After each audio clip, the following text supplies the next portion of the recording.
अब मैं आज आपको चैप्टर फर्स्ट क्लास 9 सिविक्स में बात करेंगे, क्योंकि एनसीईआरटी बुक को कंपलसरी किया है। एनसीईआरटी में बात करेंगे, सबसे पहला चैप्टर सिविक्स में है what is democracy and why democracy. Democracy क्यों जरूरी है और क्या कारण है, क्यों डेमोक्रेसी क्यों इम्पोर्टेंट है। आज की डेट में हर एक आदमी चाहता है क्या, क्वेश्चन आपके एग्जाम में रहेगा कि what is democracy and what and features of democracy. यह दो क्वेश्चन मिला करके एक क्वेश्चन आपका रहेगा एग्जाम में। आपको बताना है कि डेमोक्रेसी क्या है। कि democracy is a form of government in which rules are elected by the people. हम लोग क्या है, पब्लिक है। हर एक आदमी क्या करता है, पीपुल्स लोग या कहिए पब्लिक है, इनका काम है क्या कि राइट रिप्रेजेंटेटिव को चूज करना। राइट रिप्रेजेंटेटिव को आप चूज करते हैं। कैसे चूज करते हैं? At the time of election. Election के समय आपके पास क्या रहता है, राइट्स रहता है। आपके पास एलिजिबल कब होते हैं? At the time of 18 years old. जब आप 18 साल के हो जाते हैं तो आपको राइट्स मिल जाता है। क्या चीज का? इसको कहा जाता है यूनिवर्सल एडल्ट फ्रेंचाइजी। ठीक है, आप एलिजिबल हो जाते हैं गवर्नमेंट का सारा रूल्स। अब अगर क्वेश्चन उठता है कि सर अगर 18 साल से पहले कुछ भी अगर प्रॉब्लम आता है, कुछ भी दिक्कत आता है, तब क्या कर सकते हैं? आप डायरेक्टली क्या कर सकते हैं कि गवर्नमेंट को आप अपील कर सकते हैं। गवर्नमेंट को क्या किया जा सकता है? अपील किया जा सकता है। 18 साल से पहले, 18 साल के जब आपको याद है आपके पास राइट्स आ जाते। ठीक है, अब देखिए क्या था कि पहले के जैसे कि Myanmar where the army rules, वहां पे क्या था, डिक्टेटर था। Dictator pirated rules in child और president dictates rule in Ghana was not democratic. पहले क्या था आपका मोनार्की सिस्टम, कुछ वहां डेमोक्रेसी से कुछ जब they were not chosen by the people, कोई पब्लिक के द्वारा चूज नहीं किया जाता।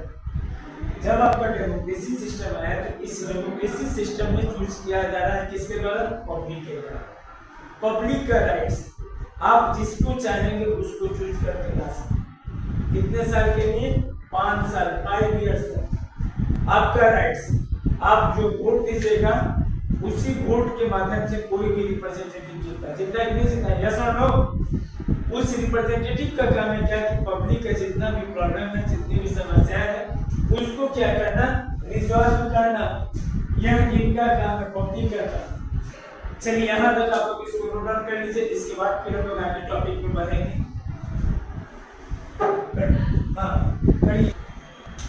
देखिए अब हम बताते हैं कि इसी का democracy is the form of government में सेकंड जो पॉइंट्स है, इंपॉर्टेंट पॉइंट्स है, इससे रिलेटेड हम बात करेंगे हेरिडिटरी किंग्स। अब वहां पर जो किंग्स लोग थे वह क्या करते थे, जैसे कि like the king of Nepal. कहा कि Nepal, Saudi Arabia are also not democratic, ना ही वह क्या थे डेमोक्रेटिक रूलर। में मतलब देखिए कि आज के डेट में डेमोक्रेटिक रूलर का मतलब होता है, डेमोक्रेटिक का मतलब होता है, डेमोक्रेसी का मतलब होता है कि जहां गवर्नमेंट सिस्टम, गवर्नमेंट को चूज किया जाए, पब्लिक के द्वारा रिप्रेजेंटेटिव को चूज किया जाए, जहां इलेक्शन होता है। पहले के जमाना में क्या था कि कोई वहां पर सिस्टम था क्या, यह सिस्टम, ये सिस्टम मोनार्की सिस्टम। यहाँ कुछ गवर्नमेंट, यहाँ कुछ नहीं, जो एडमिनिस्ट्रेशन राजा का जो बोला जाएगा वह केवल वहां चलता नहीं। इनका democracy they rules because they were born into noble families. वह समझिए कि नोबल फैमिली से बिलोंग करते थे।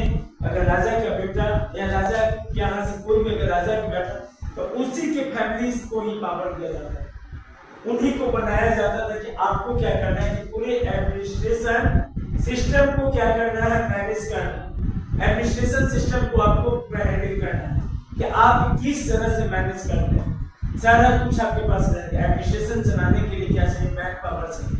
मैन पावर भी उनके पास, माइंड आपको लगाना पड़ेगा, और जितना ज्यादा आप कैप्चर कीजिएगा उतना ज्यादा आपको क्या होगा, बेनिफिट होगा। जितना ज्यादा कैप्चर कीजिएगा उतना रेवेन्यू आपका क्या होगा, कलेक्शन होगा।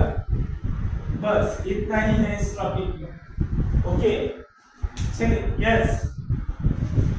अब इसके बाद यहाँ इसको नोट कर चलिए देखिए, नेक्स्ट आपका इंपॉर्टेंट है क्वेश्चन नंबर 2 आपका, जो आप जान रहे हैं कि what is democracy and why democracy पे हम लोग बात कर रहे हैं।